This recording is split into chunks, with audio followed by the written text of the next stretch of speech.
Life can shift in an instant, not during the milestones like graduations or proposals, but in the quiet, unassuming moments that catch you off guard. For me, it was a Thursday evening in October. Claire and I had been together for just over 2 years.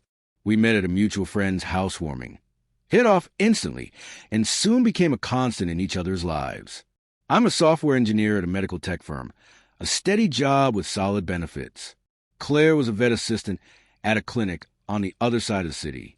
6 months ago, we'd signed a lease on a cozy 2-bedroom apartment downtown. That evening, we were headed to meet Claire's old college friend for dinner.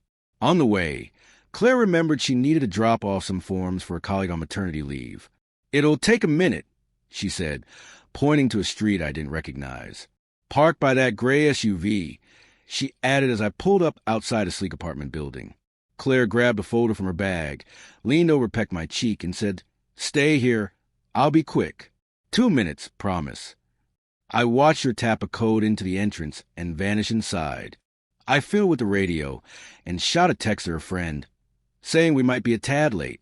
That's when I noticed Claire's phone, forgotten in the console. As I reached to tuck it into her purse, the screen glowed with a new message from someone named Ryan. "He's just waiting in the car. Come up. I'll be fast." I froze, rereading the words. The meaning was undeniable. This wasn't about dropping off papers. Ryan knew I was out here, oblivious.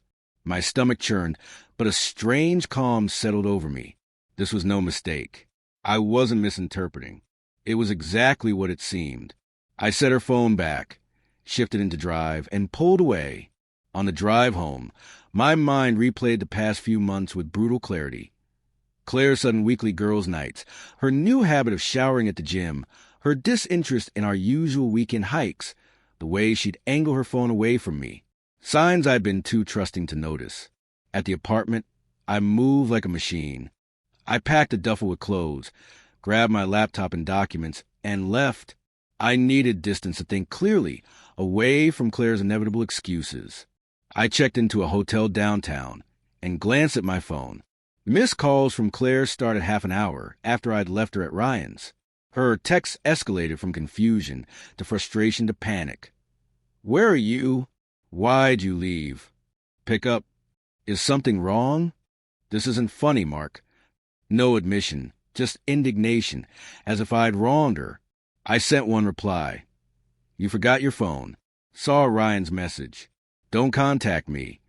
Then I powered off my phone, ordered food, and tried to map out what came next. By morning, I had a plan, not for retaliation, but for a clean exit. I called my friend Tom, told him everything, and asked to stay at his place for a bit. He didn't hesitate. Next, I contacted our landlord. The lease was in both our names, but I covered the deposit and the utilities were mine. I learned we could end the lease with 60 days' notice and lose the deposit.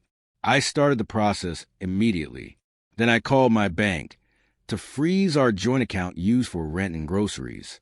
I'd funded most of it, but I didn't care about the money. I just wanted no surprises while I sorted things out. By midday, I booked movers for the next day and listed my belongings versus Claire's. We kept most big purchases separate, which simplified things. Only then did I turn my phone back on. 50 missed calls. Voicemails swinging from sobs to rage. Texts from Claire and a few from friends checking in. Claire's longest message, sent at 2 a.m., read, "Mark, please let me explain. Ryan's just a co-worker." That text was a joke. He knew I was dropping off papers and was messing around. "Come home so we can talk. You're scaring me." It was almost convincing, except for the months of red flags I'd ignored. I didn't reply to her, but texted a few close friends saying Claire and I were done, and I needed space. No specifics, just the truth. That evening, I returned to the apartment. Claire was there, eyes puffy, hair in a messy bun. She sprang up from the couch. "Where were you? I've been losing my mind." I brushed past her to the bedroom, packing more clothes. She trailed me, hovering. "Are you seriously not going to talk? Let me explain." I kept packing. The message was clear. "Claire," her voice rose, "it's not what you think. Ryan's gay. He's just a friend from work. That text was a prank. I met her eyes. That's your story? He's gay. Her lie was already crumbling. If Ryan was a friend, why the secrecy? Why the fake errand? I swear, Mark, nothing's happening. I don't know why he sent that. I zipped my bag. I'm staying at Tom's. I've given notice on the lease. We have 60 days to move out. Her face fell. You're ending our lease without asking me? What's there to discuss? You're cheating. I'm not, she yelled, tears streaming. You're throwing us away over nothing. I headed for the door. I'll be back tomorrow with movers for my stuff. She grabbed my arm. We need to talk like adults. I eased her hand off. I'm not interested in lies. As I reached the door, she switched gears. Fine, leave, but don't think you're taking anything we bought together, and you better keep paying rent. I turned. Lease is filed. Deposit covers the penalty. Joint stuff stays with you. I'm taking what's mine. Her anger flared. You planned this in a day. You were just waiting for an excuse. I left without responding. Friday, I returned with movers and took my furniture, electronics, and remaining items. Claire was gone, likely at work. It made things smoother. By evening, I was settled at Tom's, oddly at peace despite my world flipping overnight. The weekend brought a flood of messages from Claire. Anger, pleas, bargaining. I replied once. Stop contacting me. I've said what I needed to. Monday brought a surprise. A call from an unknown number. It was Ryan. Mark, this is Ryan Carter, Claire's friend. We need to talk. I almost hung up, but stayed. What's there to talk about? It's not what you think, he said, voice strained. Claire and I aren't a thing. It's complicated. Not my problem, I said. He pushed on. She's spiraling. Showed up at my place last night drunk, threatening to tell my wife about us unless I convince you it's a misunderstanding. I paused. You're married? He sighed. Yeah, Claire and I. It started as drinks after work, then got out of hand. I tried to end it a month ago when my wife got suspicious. Claire wouldn't let go. Threatened to tell my boss we hooked up at work, which could get us fired. So your text. I was trying to get her upstairs to end it for good. I didn't know you were actually there. She said you were working late. It added up. Ryan wasn't some fling. He was her affair partner, trying to break free. Why tell me? Because she's unhinged, threatening me. You, everyone, you deserve the truth. I hung up and called a lawyer friend.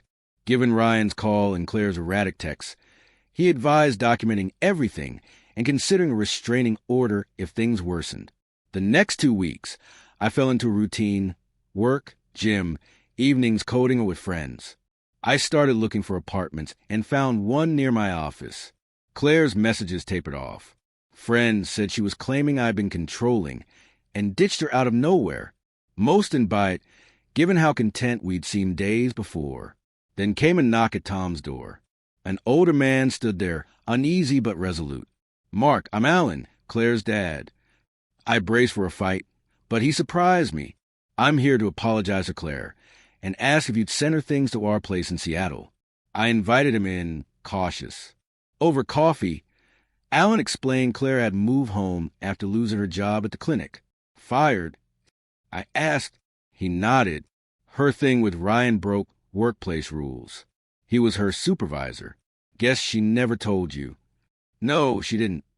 Alan said Ryan's wife reported them after finding months of texts. Claire had chased Ryan, knowing he was married, and threatened him when he tried to stop.